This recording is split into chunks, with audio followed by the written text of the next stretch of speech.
Chicken biryani செய்வதற்கு mister gold oil வந்து ஊற்றியாச்சு. நான் வந்து சிக்கன் பிரியாணி வந்து பார்த்தீங்கன்னா குக்கரில் தான் வந்து செய்கிறேன்.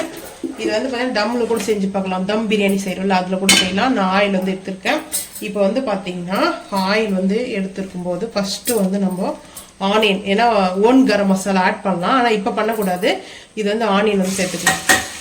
நான் வந்து பெரிய சைஸ் வெங்காயம் வந்து ஒன்று எடுத்திருக்கேன். எதுக்காகனா வெங்காயம் கொஞ்சம் கூடவே இருக்கணும் பிரியாணிக்கு, அதுப்போதான் நல்லா இருக்கும். இப்போ வந்து பார்த்தீங்கன்னா ஹை ஃப்ளேம் பண்ணியாச்சு. இப்போ இந்த வெங்காயத்தை நல்லா வந்து ரோஸ்ட் பண்ணலாம்.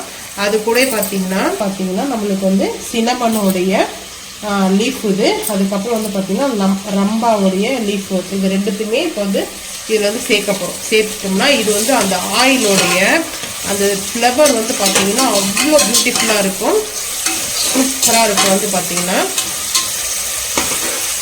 ஆனால் இன்றைக்கி நம்ம செய்ய போகிறது என்ன பிரியாணின்னா சிக்கன் ரோஸ்மெரி பிரியாணி. ஏன்னா ரோஸ்மெரியோட லீஃப் வந்து நம்ம சேர்க்க போகிறோம்.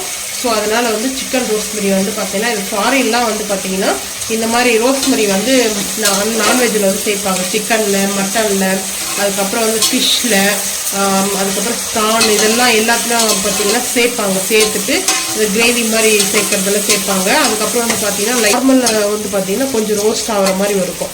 அந்த டைமில் நம்ம வந்து தக்காளி சேர்த்துக்கலாம். அதுக்கு முன்னாடி வந்து பார்த்திங்கன்னா இது கொஞ்சம் நேரம் வதங்கட்டும். கல்லுப்பு போட்டால் சட்டுன்னு வதங்கிடும்.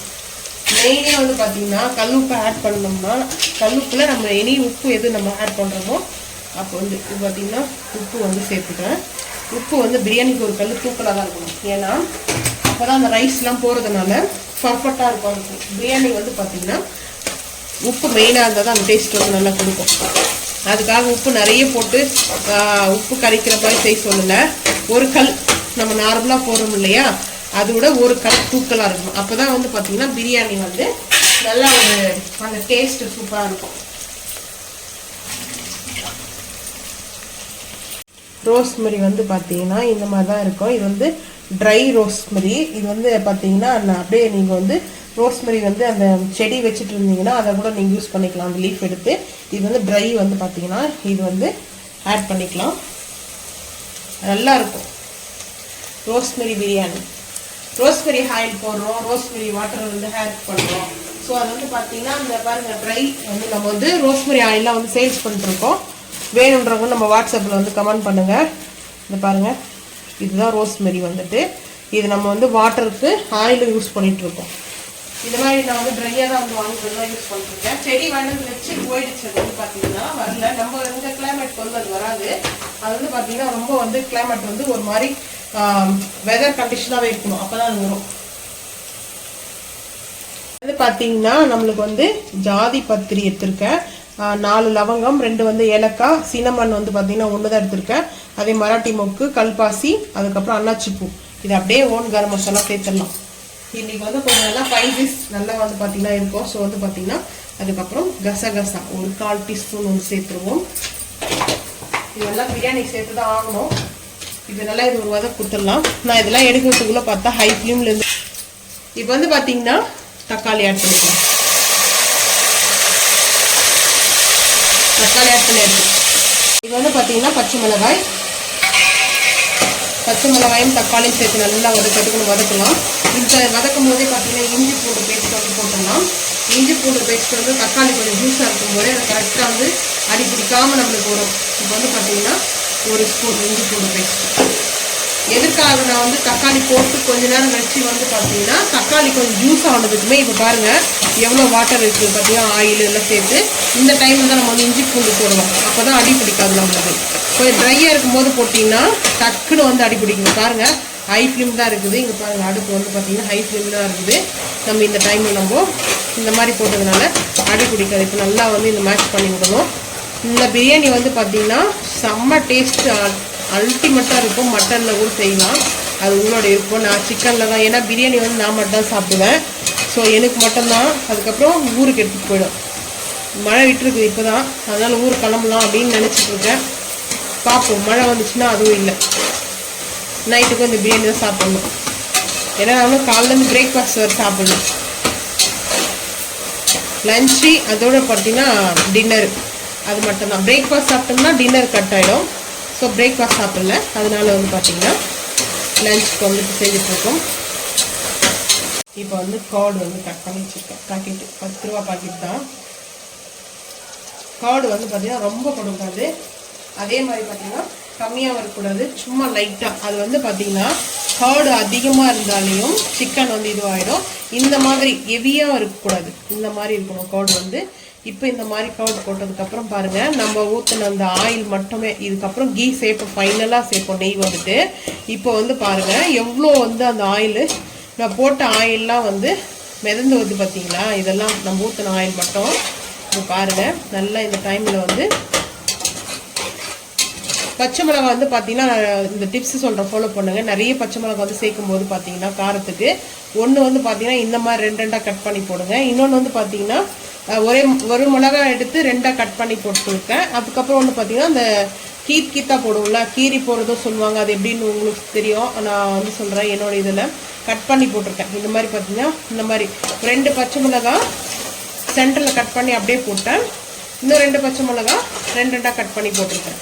அவ்வளோதான். இப்போ வந்து பார்த்திங்கன்னா நம்ம காரத்துக்கு தேவையான மிளகாய் தூள் வந்து சேர்த்துக்கலாம். எப்போவுமே பிரியாணிக்கு வந்து தனி மிளகாய் தூள் தான். நாங்கள் மோஸ்ட்லி எல்லாத்துக்குமே தனி மிளகாய் தூள் தான் யூஸ் பண்ணுவோம்.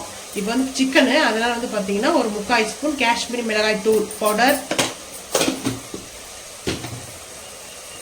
அடுத்து வந்து பார்த்திங்கன்னா பிரியாணி மசாலா ஒரே 1 டீஸ்பூன் மட்டும்தான் போடுறேன், அதிகமாக போடல. அவ்வளோதான். இப்போ வந்து பார்த்திங்கன்னா நல்லா வந்து இதை மிக்ஸ் பண்ணிக்கலாம். இந்த மசாலா வந்து எண்ணெயில் நல்லா மிக்ஸ் ஆகணும், ஆனால் அதே டைமில் பார்த்தீங்கன்னா அடி பிடிக்கக்கூடாது. இப்போ வந்து சிம் பண்ணிட்டு அடுப்பேன், ஏன்னா ஹையில் இருந்துச்சு. அடி பிடிச்சிச்சின்னா அதுக்கப்புறம் நம்மளுக்கு வந்து பிரியாணி கரெக்டாக வராது சாப்பிட்றதுக்கு. இப்போது கொஞ்சமாக தேவையான அளவுக்கு கொத்தமல்லி, புதினா போடலாம், புதினா வாங்கிட்டு வர்றது போல் இருக்குது. அதனால் இப்போது இந்த மாதிரி நம்மளுக்கு மசாலா வந்துச்சிங்களா, பாருங்கள் நல்லா ரெட்டிஷ்ஷாக இருக்குதுங்களா அந்த பிரியாணியோடைய மசாலா டெக்ஸ்சர் பாருங்கள் எப்படி சூப்பராக. இப்போ இந்த டைமில் நம்ம சிக்கன் வந்து ஆட் பண்ணிக்கலாம். சிக்கன் வந்து நான் சேர்த்துக்கிறேன்.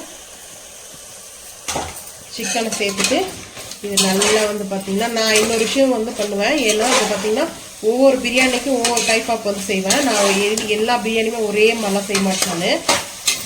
இப்போ வந்து பார்த்திங்கன்னா ஹை ஃப்ளேம் பண்ணியாச்சு அடுப்பை. இப்போ இந்த சிக்கனை நல்லா மசாலா நான் இது என்ன பண்ணுவேன்னா, இந்த மசாலாலாம் வந்து பார்த்திங்கன்னா நான் இப்போ வந்து ஹை ஃப்ளேம் வந்து ஸ்ட்ரிம் பண்ணிவிட்டு ஒரு 5 நிமிஷமாவது நான் இந்த மாதிரி தண்ணியெலாம் ஊற்றாமல் இந்த சிக்கனை லோ ஃப்ளேம்லேயே இது வந்து அப்படியே வச்சுருவேன். மூடியெல்லாம் போட மாட்டேன். இது அப்படியே குக் ஆகிறதுக்குள்ள அரிசியெல்லாம் வாஷ் பண்ணி எடுத்துன்னு வந்துடுவேன். ஏன்னா இந்த மாதிரி நம்மளுக்கு வச்சுட்டோம்னா இந்த மசாலா வந்து இந்த சிக்கனில் நல்லா அப்செட் ஆகும். ஸோ அதனால் வந்து பார்த்திங்கன்னா நம்ம தண்ணி ஊற்றிட்டோம்னா அந்த சிக்கன் வந்து சுடுதண்ணில் போட்டு எடுத்த மாதிரி இருக்கும் பிரியாணி. அதனால தான் மெயினாக இந்த டிப்ஸை வந்து ஃபாலோ பண்ணுங்கள். இது ஒரு 5 நிமிஷம் இது அப்படியே குக் ஆகட்டும். அப்போ தான் அந்த மசாலாவில் நல்லா காரம் புளிப்பு சேர்த்து சூப்பராக இருக்கும். இப்போ நல்லா குக் ஆகும். இப்போ வந்து பார்த்திங்கன்னா நான் எதுக்கு 5 நிமிஷம் சொன்னேன்னு தெரியுதுங்களா. இப்போ நல்லா இந்த மாதிரி அந்த அடியெலாம் பிடிக்கல பார்த்தீங்களா, அந்த எண்ணெய் நல்லா ஒரு பாருங்க அந்த மசாலாவுடைய மிக்ஸ் ஆகி நல்லா கலராக இருக்குது. இந்த சிக்கனும் பாருங்கள் நல்லா கலராக இருக்குது. ஏன்னா அந்த வெள்ளையாக அந்த சிக்கன் இருக்கிற கலர்லேயே நம்ம பிரியாணி சாப்பிட்றது வந்து பார்த்திங்கன்னா அது பிரியாணியே கிடையாது. அது அவ்வளோ நல்லாவும் இருக்குது அது பார்க்கறதுக்கு. அந்த மசாலாலாம் அதனாலே தான் நீங்கள் பிரியாணி சாப்பிட மாட்டீங்கன்னு எனக்கு தெரியும். ஸோ இந்த மாதிரி வந்து பண்ணிங்கன்னா கொஞ்சம் கரம் மசாலாவோட அந்த நல்லா அந்த ஃப்ளவர்லாம் அதோடைய காரம் உப்பு இதெல்லாம் வந்து இறங்கியிருக்கும். இந்த டைமில் நம்ம வந்து பார்த்திங்கன்னா அரிசி சேர்த்துக்கலாம். ஃப்ரை பண்ணியாச்சு. நான் வந்து அரிசி எடுத்திருக்கேன், 1 டம்ளர் அரிசி தான் எடுத்திருக்கேன். அது சின்ன டம்ளரில் வந்து எடுத்திருக்கேன். ஸோ அது வந்து பார்த்திங்கன்னா இந்த அளவுக்கு சேர்த்துக்கலாம். பார்த்திங்கன்னா நான் இதில் தான் வந்து எடுத்திருக்கேன், இந்த வாளியில் எடுத்திருக்கேன். இந்த ஜெக்கில் வந்து பார்த்திங்கன்னா ஃபஸ்ட்டு 1 ஊற்றிக்கலாம், அதுக்கப்புறம் 1.5. ஏன்னா சிக்கனில் வந்து பார்த்திங்கன்னா நம்மளுக்கு வந்து தண்ணி விடும். ஸோ அதனால் சிக்கன்னால் ஆல்ரெடி மசாலா தக்காளி இதெல்லாம் நம்மளுக்கு கரெக்டாக இருக்கும். ஸோ அதனால் பார்த்திங்கன்னா இவ்வளோ தான் நம்மளுக்கு தண்ணி வந்து, இதுக்கு மேலே தண்ணி ஊற்றக்கூடாது. இந்த டைமில் வந்து உப்பு காரெலாம் பார்த்துக்குங்க கரெக்டாக இருக்கான்னு சொல்லிட்டு. ஆனால் பிரியாணி வந்து பார்த்திங்கன்னா வேறு லெவலில் இருக்குது. இப்போ வந்து கொத்தமல்லி வந்து போட்டுக்கலாம். வாஷ் பண்ணி வச்சுருக்கேன் எல்லாமே. புதினா கொஞ்சம் வீட்டில் இருந்துச்சு. சரி, புதினா இல்லாத எப்படி பிரியாணி வந்து கம்ப்ளீட் பண்ண முடியும். ஸோ அதனால் வந்து புதினா போட்டாச்சு. இப்போது வந்து நம்ம வந்து கீ வந்து லைட்டாக, ஏன்னா ஆல்ரெடி எண்ணெயே இருக்குது, ஆல்ரெடி கொஞ்சம் ஆயில் கூட தான் இருக்குது. ஏன்னா ரைஸ் போடுறதுனால அந்த ஆயில் வந்து அப்சர்வ் பண்ணிக்கும் ரைஸ் வந்து பார்த்திங்கன்னா. அதனால் கொஞ்சமாக வந்து நெய் வந்து சேர்த்துக்கலாம்.